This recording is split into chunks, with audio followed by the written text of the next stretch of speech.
Olá pessoal, sejam bem-vindos a mais um Engenheirar, o programa de debates da engenharia pernambucana. Uma iniciativa do Instituto Engenheiro Joaquim Corrêa com apoio da Tecomate Engenharia.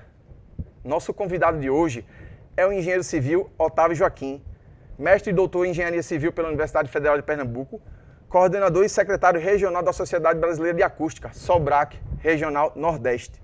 Atualmente, consultor da Tecomate Engenharia e professor da Faculdade Damas. Atua na área de engenharia civil com ênfase em acústica de edifícios e materiais de construção, principalmente nos temas desempenho acústico e projeto acústico. O tema de hoje será acústica nas construções, das edificações de um modo geral. Otávio, seja muito bem-vindo ao Engenheirar. Olá, João, muito obrigado. Eu quero começar agradecendo pelo convite, né? É sempre bom a gente falar um pouco sobre aquele tema que a gente gosta, que a gente domina e principalmente que a gente trabalha, trazer aí para o pessoal, para o público que já conhece aqui o Instituto Joaquim Corrêa, falar um pouquinho de acústica vai ser sempre bom. Muito bom. E falar de um tema, né, que a gente estava falando agora há pouco nos bastidores, né, um dos requisitos que é um dos calcanhares de Aquiles, né, digamos assim, da norma de desempenho, né, que é acústica, né? E Otávio, de cara, logo uma pergunta que ela é bem polêmica, né? Como é que você enxerga, né, que a acústica está presente nas edificações atualmente, né? E, na sua visão, o impacto que a norma de desempenho trouxe quando entrou em vigor lá no ano de 2013? João, isso é um tema é uma pergunta bem interessante pelo seguinte, acústica, ele é, sem dúvida, um dos temas que mais chama a atenção, né? Um dos requisitos mais comentados na norma de desempenho. E eu costumo dizer que, porque da área de conforto, né, a gente tem térmico, tem desempenho lumínico, tem desempenho acústico, e porque o acústico ele é, às vezes, o mais comentado pelas construtoras. Porque quando você tem um problema de desempenho térmico, você compra um ar-condicionado e você ameniza aquele problema. Quando você tem um problema lumínico, mesmo que seja de iluminação natural, você coloca uma lâmpada mais forte, coloca uma lâmpada de maior potência. O problema é que para acústica você não tem um material ou um equipamento que você chegue numa empresa, compre ali num armazém de construção e ele resolva teu problema. Ou eu costumo dizer que o problema de desempenho térmico e lumínico, em termos de material, ele é mais difícil ainda de ser resolvido do que de acústica. Porque envolve fachada, envolve mudança de projeto, às vezes mudança até de implantação. Mas a acústica, ela tem essa problemática de você não ter uma solução tão de imediata. Então, quando a norma surgiu lá em 2013, na verdade os estudos já começam antes disso, algumas versões da norma, em 2013 ela entra em vigor, pouco se conhecia sobre o desempenho acústico dos materiais, sobre esse isolamento que ele traz. Então, isso impactou bastante e ainda vem impactando algumas construtoras que acabam tendo que mudar o seu processo construtivo que já vinham fazendo há anos por conta de um requisito que é a acústica. Então, Otávio, como é que a construção civil, aí você que atua na área, né, não é só professor, né, então também atua na área e de acústica, né, principalmente, né, como é que você enxerga, né, que a nossa construção civil, né, nosso profissional de construção civil, né, e toda a cadeia do modo geral, ela vem buscando atender aos requisitos e critérios, né, de isolamento acústico que são preconizados aí na norma de desempenho na 15575. Muitas construtoras, no começo da norma de desempenho, ainda não tinham essa expertise, né? Inclusive, um outro entrave da norma de desempenho era a questão dos laboratórios. Na Tecomate, ela surgiu antes da norma de desempenho entrar em vigor, já atuava no mercado com uma equipe qualificada, trabalhando em vários itens da norma de desempenho, né, várias disciplinas, e a acústica era uma delas, certo? Desde 2011 já fazia isso, então era um entrave conhecer isso, e a gente foi amadurecendo isso, e aquilo que no começo era muito, vamos fazer ensaio numa obra que não está associada à norma de desempenho, para eu entender se atende ou não, se eu posso replicar isso, e a gente foi evoluindo esse conhecimento, e hoje a gente tem uma expertise até na fase de projeto, que não é uma coisa que se tratava no começo da norma. Hoje, o principal é você avaliar uma construção na fase de projeto. E é isso que as construtoras têm buscado. antes de começar a construir, na fase de projeto, eu fazer uma análise das minhas paredes, das minhas esquadrias, do sistema de piso, se eu vou atender aquele desempenho que eu estou propondo a entregar para o meu usuário. Então é isso que as construtoras têm buscado e no final, João, a gente faz um ensaio que é a comprovação daquilo que foi previsto em projeto. Então é muito interessante como a própria construção civil ela foi evoluindo nisso. E como o Pedro colocou, a gente conseguiu amadurecer e muitas construtoras entendem hoje que algumas prerrogativas que eram colocadas anteriormente eram falsas, como por exemplo, eu preciso trabalhar um bloco pesado, um bloco de concreto na minha fachada para atender a acústica, quando na verdade o ponto-chave da acústica da fachada está nas esquadrias. E aí a gente vê uma evolução dos fornecedores de esquadrias que antes não tinham testes, que não buscavam conhecer e até aprimorar o seu produto, hoje a gente vê isso. Então, uma evolução do mercado da construção civil como um todo. Otávio, você citou um ponto importante que foi a questão dos ensaios, né? Tem outra pergunta que eu vou fazer, mas antes de fazer essa pergunta eu quero me debruçar sobre essa. Como é que funcionam os ensaios de isolamento acústico, né, para comprovar o desempenho de determinado sistema? Interessante, João. Eu costumo dizer para os nossos clientes que a gente vai fazer um teste de acústica, a gente precisa basicamente de silêncio. E você conseguir silêncio em uma obra é bem complicado. Então, fazer ensaio em horários atípicos da construção civil é uma prática comum para a gente, tá bom? Para conseguir isso, porque a norma de desempenho ela trabalha em termos de isolamento. Tanto é que os parâmetros de isolamento é a diferença padronizada de nível. Como o nome diz, a diferença. Que diferença é essa? É a diferença entre o som que é emitido e o som que é recebido. O som numa sala de emissão e o som na sala de recepção. E é feita a diferença entre esses valores e o que a norma coloca como exigência é essa diferença padronizada de nível. Então eu vou emitir um som, vou subtrair daquele som que está sendo percebido e assim eu tenho o quanto aquela parede, aquela laje, ela está barrando de som, o quanto ela está isolando. Então é assim que funcionam os ensaios, tanto para ruído aéreo de fachada, quanto para ruído aéreo das vedações internas, paredes e piso. Uma outra coisa já diferente é o ruído de impacto, aquele ruído, aquele toque-toque que acaba incomodando de vez em quando, ou alguém que derrubou algum objeto. A gente não tem como fazer emissão e recepção porque a gente está falando de vibração na estrutura. Então é colocado um equipamento padrão, que a gente chama de tape machine, e é um equipamento padronizado que gera essa vibração, esse impacto no sistema de piso. E aí a gente mede essa percepção ou essa recepção. Então a norma vai estabelecer um nível máximo de ruído de impacto que é medido com esse equipamento, certo? Então, logicamente, uma laje que tiver mais massa, ele vai conseguir absorver mais esse impacto e vai ter um nível de pressão sonora menor, diferente de uma laje mais fina, uma laje mais esbelta, que vai transmitir muito mais essa vibração. Perfeito. Uma pergunta, Otávio, e essa pergunta eu tenho percebido que tem sido demandada com bastante frequência por construtoras que ainda, de certa forma, apesar de 10 anos aí da norma de desempenho, não sabem como tratar a questão de acústica e como tratar outros requisitos da norma de desempenho. Então, exemplo, né? Eu sou dono de uma construtora, vou lançar um empreendimento, né? Qual é o tipo de construção, né, que está abarcada por essa norma, né? E em que situações, em que estudos eu preciso fazer para comprovar, né, o desempenho acústico da minha edificação? É uma pergunta bem interessante, João. E até vocês podem acessar o podcast que Pedro fez aqui com vocês da norma de desempenho. A norma de desempenho hoje, ela só traz exigências para edificações residenciais. Então a gente está sempre trabalhando em edificações residenciais, então não se aplica a edificações comerciais ou a empresariais. Ela pode ser sim utilizada como referência e tem sido utilizada por algumas construtoras na falta de uma referência. Já hotéis, por exemplo, você vê que cada hotel já tem sua própria exigência. Então algumas redes exigem até mais do que a própria norma de desempenho. Então a norma de desempenho ela está restrita a isso e o construtor, a minha edificação é residencial, eu tenho sim que trabalhar a norma de desempenho e ele tem vários itens, vários requisitos que você precisa entender. Então é importante que você tenha um consultor que possa te dar esse auxílio e uma ferramenta que te permita envolver todo mundo, porque a norma de desempenho ela não está associada só a uma pessoa ou a um projetista. A gente vê a influência de todos os itens da norma de desempenho no que se fala de desempenho térmico, acústico. Aí você vai mexer com arquitetura, estrutura, e isso impacta bastante para a gente de acústica, João.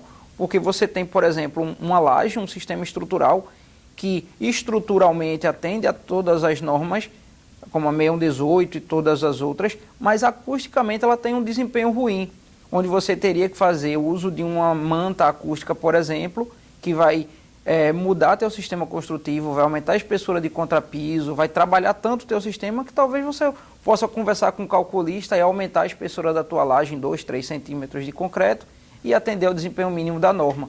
Perfeito, Otávio. Então quer dizer que sistemas construtivos que têm norma não necessariamente significa que eles vão atender ali aos requisitos e critérios da norma de desempenho, não é isso?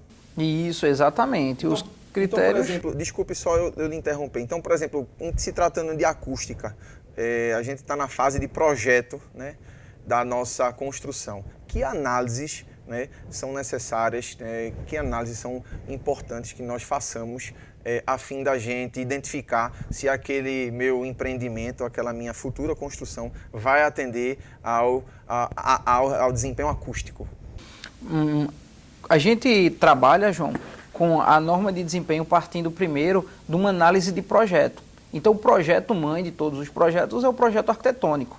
Então, o projeto arquitetônico ele é estudado para o desempenho acústico, estabelecendo os seus materiais e seus componentes. Então, a gente avalia, por exemplo, que tipo de parede você vai utilizar, que tipo de piso você vai utilizar, qual a laje que vai ser utilizada, qual a esquadria que vai ser utilizada. Então, nessa fase de projeto, tá, fazendo uso da ISO 12354, que é uma norma para predição do isolamento, então não sei qual o desempenho ainda na fase de projeto, mas eu consigo, a partir de cálculos de transmissão sonora, estimar qual o nível de pressão sonora ou o isolamento que eu vou ter em campo. Então, essa estimativa me permite, no estudo, estabelecer, dentro de uma margem de erro, logicamente, o quanto aquele sistema vai ou não, pode ou não atender. Então, a gente já passa isso para as construtoras. Perfeito. Então, existe esse estudo inicial, que é uma espécie de modelagem, para você verificar previamente se aquele projeto atende aos requisitos, né, e critérios mínimos ali da norma de desempenho com relação à acústica. E o mapeamento acústico, Otávio? Porque eu acredito que o desempenho também vai ser muito influência do meio, né, onde aquela construção vai estar inserida, né? Então, com relação à ferramenta do mapeamento acústico, do mapeamento do entorno onde aquela edificação ela vai estar inserida, realmente é necessário, né? Como é que o mapeamento acústico ele vai contribuir na informação e no resultado daquela determinada edificação? Interessante, João, você tocar no tema mapeamento, porque muitas pessoas, quando se fala em mapeamento, a gente está falando de planejamento urbano, ou seja, é o poder público querendo entender como é que o ruído tem ocorrido dentro da cidade. Mas a norma de desempenho ela também trouxe isso à tona. Por quê? A norma ela tem uma exigência para as vedações externas e esse valor não é fixo. Ela depende da localização do empreendimento. Na versão de 2013, a versão que entrou em vigor, a norma estabelecia que edificações distantes de fonte de ruído estariam na classe 1, enquanto que edificações próximas de fontes de ruído estariam na classe 3, o que era bem subjetivo. Na revisão de 2022, isso foi revisado e agora não, se estabeleceram valores. Então, dependendo do nível de pressão sonora que chega na fachada do edifício, você vai ter ali uma exigência, uma classificação de ruído. Então, como é que eu vou saber qual nível de pressão sonora chega no meu prédio se eu ainda não tenho ele lá que eu possa medir? Então, o mapeamento ele serve para essa simulação. A partir de medições em campo e da caracterização das fontes de ruído que existem naquele entorno, é possível criar uma modelagem, modelar esse empreendimento, gerar a partir daquilo o nível de pressão sonora que chega na minha edificação, que ainda não existe, mas como projeto ela já está lá, e aí eu estabeleço essa classe de ruído. Então, eu coloco 2 pontos importantes, João. Primeiro, o mapeamento acústico como uma fonte do poder público para fazer controle de ruído dentro da cidade, mas também da construção civil como uma forma de entender onde é que minha edificação está inserida, qual tipo de esquadria que eu vou usar. Eu estou em uma região que tem um ruído relativamente baixo, eu estou numa classe de ruído mais branda, posso usar uma esquadria mais comum. Diferente de você estar localizado dentro de uma área muito ruidosa, onde tua esquadria vai precisar ter um bom desempenho, porque dentro da edificação o usuário precisa sentir o mesmo conforto, independente de onde a edificação está inserida.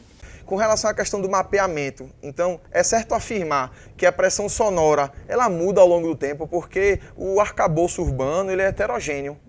Uma hora tem uma fábrica naquela esquina que, junto com outro coletivo de empreendimentos, vai gerar uma pressão sonora, e daqui a 5 anos aquele ruído, aquela pressão sonora daquele ambiente, naquele ponto pode ser outro. Isso é correto afirmar? Sim, João. Essa mudança do entorno ela existe. E é importante a gente pensar dessa forma, mas a norma de desempenho ela estabelece que o estudo ele é válido, a avaliação ela é válida para aquele momento do projeto. Então, você, construtor, desenvolveu o teu projeto e você tem um determinado contexto, um determinado nível de pressão sonora. E é interessante que o mapeamento, João, ele seja feito no início do projeto, porque aí te permite mudar, inclusive, implantações. A gente teve situações onde o edifício estava tão próximo das rodovias que o nível de pressão sonora era muito alto. E a arquitetura pôde afastar esses edifícios das vias, reduzindo assim o nível de pressão sonora na fachada e automaticamente a classe de ruído e a exigência para as esquadrias. Então, assim, o nível de pressão sonora do entorno vai mudar? Sim. Mas isso não prende o construtor a ter que pensar daqui a 20 anos, 30 anos. O importante é que essa avaliação seja realizada no momento do projeto. Mas isso significa dizer, Otávio, que, por exemplo, eu sou dono de uma construtora, tenho 5, 6, 7, 8 empreendimentos que estão rodando ou simultaneamente ou que vão rodar em algum momento simultaneamente. Lancei um, estou construindo, depois lanço outro, por aí vai. Isso não significa dizer, e esses empreendimentos em locais distintos, né? Isso não significa dizer que, por exemplo, eu fiz um estudo para um determinado empreendimento, adotei algumas soluções, conforme foi indicado, que essas soluções e indicações não necessariamente sejam as mesmas para um outro empreendimento, porque ele pode estar numa região onde o nível de pressão sonora seja inclusive maior e que precise de outras soluções. É correto? Exatamente, João. E eu vou além disso. Muitas construtoras e construtores, quando pensam em acústica ou qualquer item da norma de desempenho, ele constrói uma edificação e depois ele constrói outra e pensa que pode usar as mesmas soluções. Para mapeamento, isso não é uma verdade e, pelo contrário, você, dependendo da localização, você pode ter um empreendimento que está na classe de ruído 3, que é a mais exigente, tu precisa de uma esquadria, enquanto você tem outro empreendimento na classe de ruído 1 que tem uma exigência bem menor e uma outra esquadria vai servir. E eu vou além, João. Você pode ter fachadas diferentes com classes de ruídos diferentes. A fachada voltada para uma avenida, por exemplo, ela pode estar numa classe de ruído maior do que a fachada posterior, que está voltada para uma rodovia ou uma via de fluxo baixo. E essa verdade também não se aplica, João, à análise do projeto. Porque eu posso ter uma parede, um piso que atendeu para um determinado projeto, em outro projeto eu tenho outro volume, outra área, outros sistemas que vão influenciar e podem não atender. E a gente já teve casos assim, onde o construtor usou um sistema em um projeto atendeu, ele replicou aquilo indevidamente, e quando contratou a gente para fazer os ensaios em loco na outra situação, não atendeu. E aí fica aquela pergunta, poxa, por que não atendeu? Perfeito. Só para a gente exaurir a curiosidade com relação a essa questão no âmbito ainda de projetos, estudos preliminares, etc. Otávio, quais que são as maiores dificuldades nesse âmbito aí da fase de estudo preliminar, de estudo de projeto, né? Quando você recebe uma demanda e recebe o projeto? É o quê? Falta de detalhamento? Quais são as principais dificuldades encontradas? João, eu costumo dizer que as nossas dificuldades, na verdade, elas acabam sendo a dificuldade para outros projetistas. Qual a nossa maior dificuldade? É a partir do momento que a gente recebe os projetos de arquitetura, a gente faz a nossa análise. Quando o sistema que aquela construtora convencionalmente utiliza não atende, a gente trabalha com propostas. Então, eu estou querendo colocar como exemplo, você usou um bloco cerâmico e eu estou te dizendo que o bloco cerâmico não vai atender. E aí você pede, Otávio, então quais são as opções que eu tenho? E aí é onde a gente trava. Porque, por exemplo, para acústica, eu tenho se eu quero aumentar o isolamento, eu tenho que aumentar a massa daquela parede. E aí eu caio no problema estrutural, porque eu posso indicar uma mudança de bloco cerâmico para um bloco de concreto que pesa bem mais, ou aumentar um reboco que estava previsto ali com 0,5 centímetro, agora vai passar a ser 2,5. Então isso aumentou a carga na estrutura. Então eu estou envolvendo outro projetista. Ou então a gente vai para paredes duplas, mas eu tenho 2 paredes de alvenaria com reboco. E com lã, por exemplo, onde o projetista de arquitetura colocou uma parede com 15 e para ter uma parede dupla, a minha parede vai para 25. Então, essa tem sido a nossa maior dificuldade, qual time que eu consigo ainda interferir nos projetos e eles possam ser mudados. Quando o projeto de arquitetura já foi, quando o projeto de estrutura já foi, eu não posso mudar isso, isso compromete muito o nosso trabalho. E agora indo um pouco para a parte de execução, né, da edificação em si, né? A gente sabe que tem alguns ensaios que são realizados em loco, né, já na fase de obra. Você está lá em loco fazendo um ensaio, né? Esse resultado atendeu, esse resultado não atendeu, né? Como é que você pode fazer algum tipo de intervenção durante o projeto, né? E se ainda tem condições de fazer algum tipo de intervenção durante a fase de projeto? Então, a fase de ensaio é o finalmente da análise. Então, quando a gente chega para fazer os ensaios, João, a norma diz que o ensaio deve ser realizado como entregue pela construtora. Então, quando eu vou fazer o ensaio, ele já tem colocado piso, ele já tem feito pintura, colocado forro, colocado porta, ou seja, o prédio está às vésperas de entregar.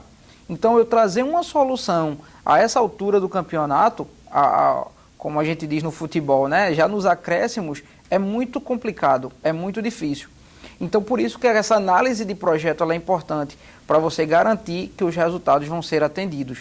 Caso a gente tenha feito uma análise, previ um resultado e esse resultado não foi atingido, precisa ser feita uma investigação, porque durante o processo, algumas condições podem não ter sido atendidas.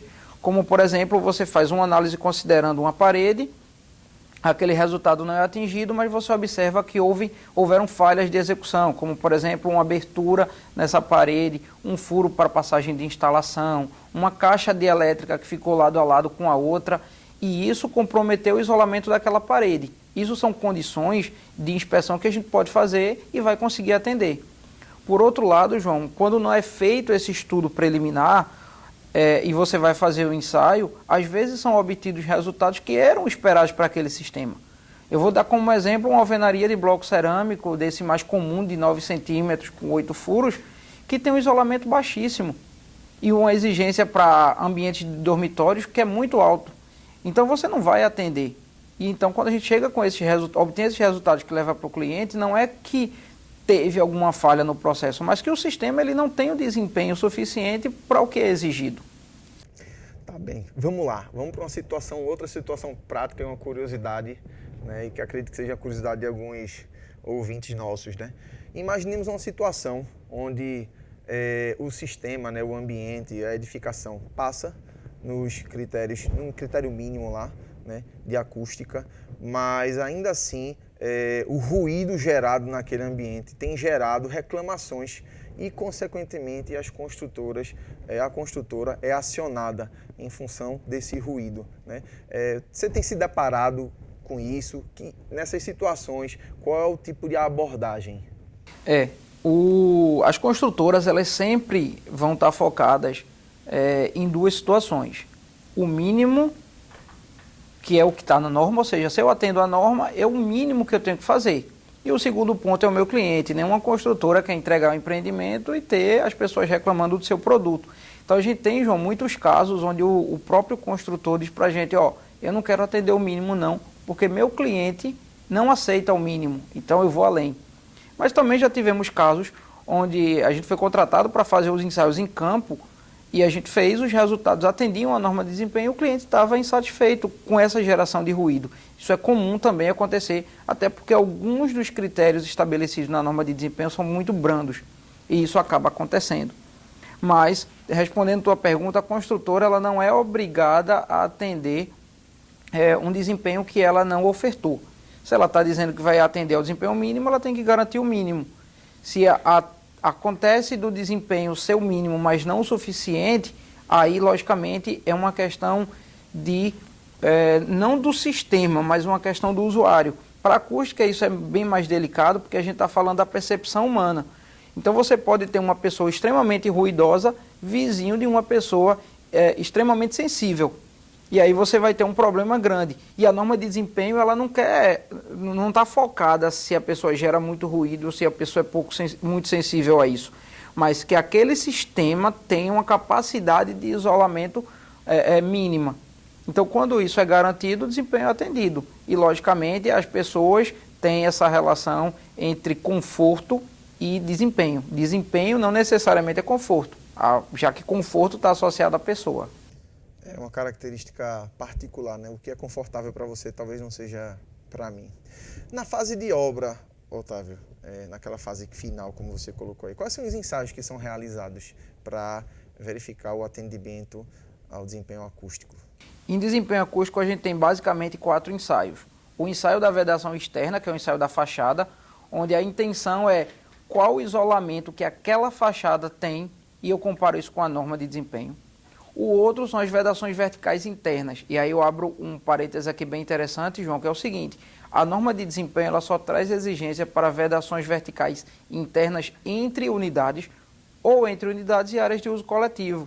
Eu não tenho uma exigência para paredes da mesma unidade, certo?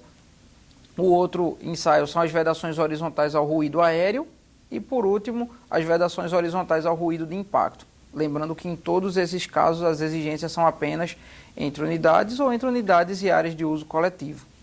Perfeito, perfeito. Otávio, a gente tem observado aí, né, nos últimos anos, que as academias estão cada vez mais presentes nas edificações. E sabemos que pode ser um ambiente extremamente ruidoso, né?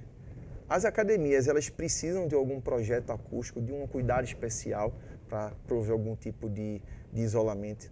E, adicionando essa pergunta, quais outros ambientes dentro de uma edificação, de uso coletivo, obviamente, precisam aí de algum cuidado especial quanto ao desempenho acústico, quando se fala de acústica?